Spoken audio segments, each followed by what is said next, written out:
This is GARIS Masculist MGTOW flyers, that is 2-3 page essays on the themes of masculism and MGTOW, written by and read aloud by Prof. Dr. Hugo de Garis.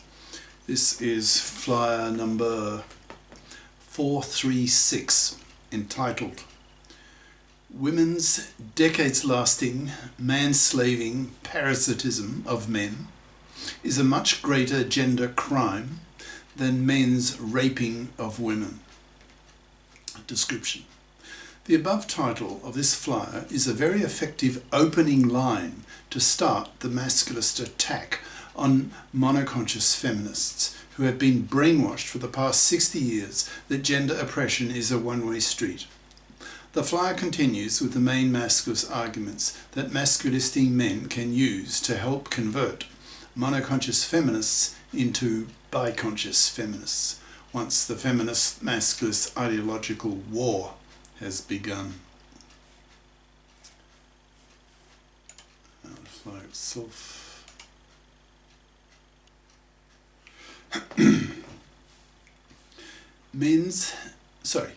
Women's decades-lasting manslaving parasitism of men is a much greater gender crime than men's raping of women.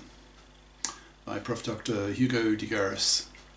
Email profhugodegaris@yahoo.com.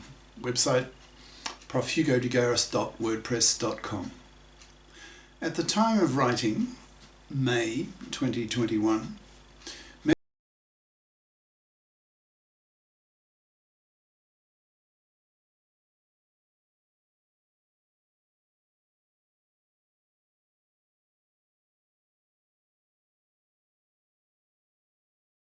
between the feminists and the masculists will be taking place in 2022 and beyond. I expect to play an important role in this war, since most of the masculist concepts and their labels have come from my pen.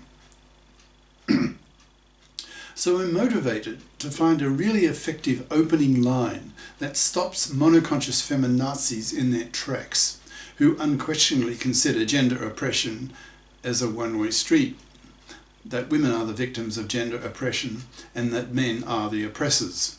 So when such MFBs, that's monoconscious feminazi bigots, are confronted with a masculist for the first time and are told by him that in fact women oppress men far worse than vice versa, if he doesn't have a very effective opening statement that floors such women, then all that masculist is going to get from these MFBs will be a tirade of very angry feminist rage, who will interpret his criticism of women as just more misogynist abuse. So, I've been thinking lately about such a really effective opening statement by a masculist to feminists that captures the essence of masculist ideas, is short and pithy, is very, very difficult to deny, and has such impact that any thinking feminist will be very hard-pressed to ignore its truth. I think I found such a statement, which, no surprise, is the very title of this flyer. So imagine, about a year from now, after the COVID fog lifts, a public talk at a local university to a mixed audience, that is, of both sexes, in which some feminists make some misandrist remark, and I'm in the audience, and I come out with the following statement, and brackets, and this is not a piece of science fiction, but is very probably something that I will probably do. You could say that I'm gearing myself up for the gender political war, to the gender political paradigm shift, in which the masculists turn the table on the MFBs, monoconscious feminazi bigots, teaching society, that is both sexes, that in reality it is women who are the greater gender political oppressors. Here is the statement. Its words have been carefully chosen to have maximum impact. Women's decades-lasting manslaving parasitism of men is a far greater gender crime than men's raping of women.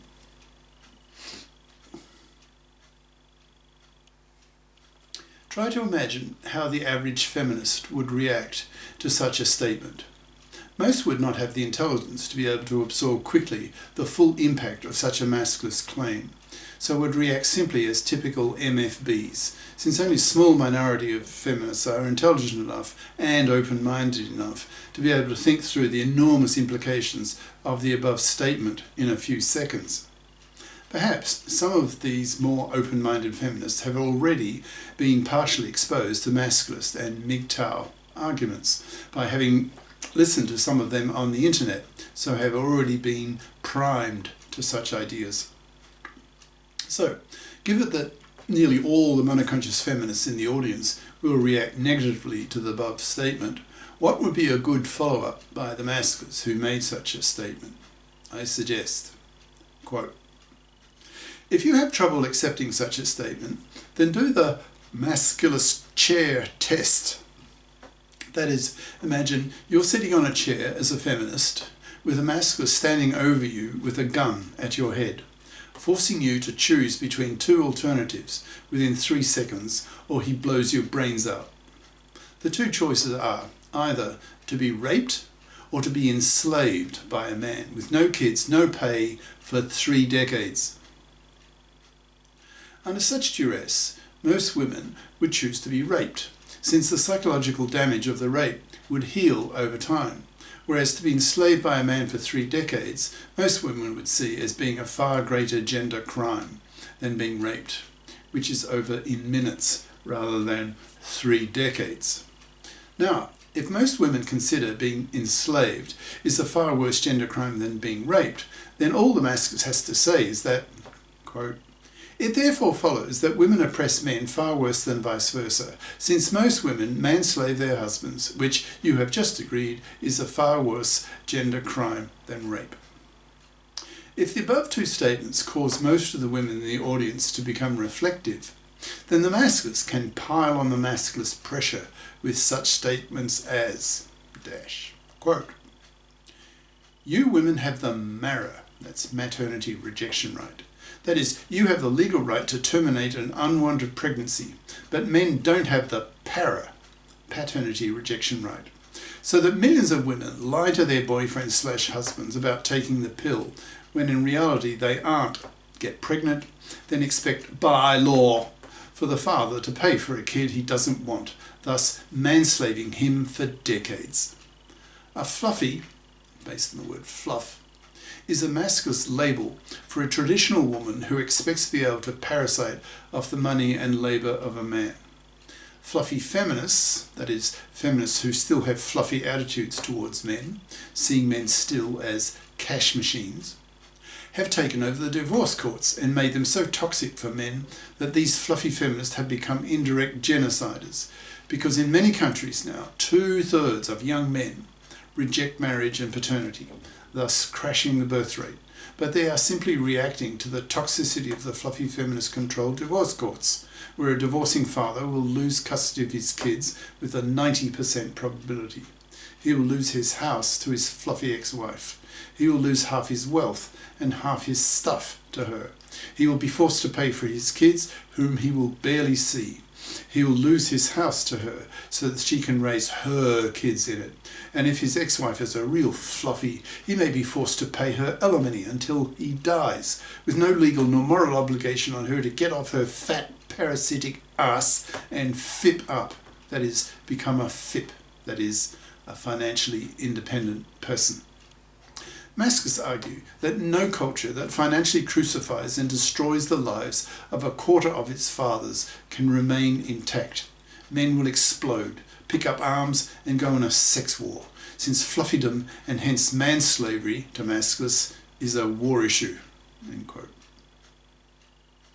If the masculist feels that he has by now captured most of his audience, and has not been blown away by an avalanche of feminazi wrath coming from women suffering cognitive dissonance as their half-century-old monoconscious feminist beliefs are seriously challenged by the above masculist arguments, then he may proceed further by saying such things as, quote, "One of the major political aims of the masculists is the creation of a FIP society, in which girls are socialised by parents and educated by teachers and professors to be FIPs by bothering to get a career-competent education at high school and college, so that they become FIPs as adults and not expect fluffy style to be able to parasite off the money and labour of a man.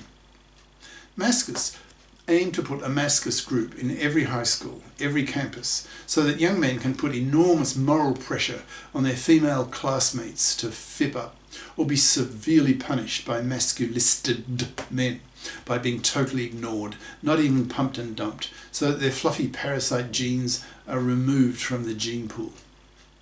In reality, in today's world, 80% of young women at the critical age of 16 choose to become fluffy crappers, that is, studying fluffy crap majors that the economy does not value, so study more fluffy crap at college, so are rather poor in their 30s when their biological clock is ticking hard, so go looking around for some gullible manslave to work for her, so she can live off his money and labour, fluffy style, thus manslaving him for decades, making her a hated gender criminal in the eyes of the masculists, far worse than some rapist male. We men have the financial power to force women to FIP up, since a fluffy can only be a fluffy if she can get her financial claws into some gullible, stupid, ignorant, manslavable man. But thanks to the teachings of the masculists and MGTOWs, that's men going their own way, who refuse to marry, reject paternity, and spend their money on themselves, the supply of such manslavable men is drying up. This is the end of part 1.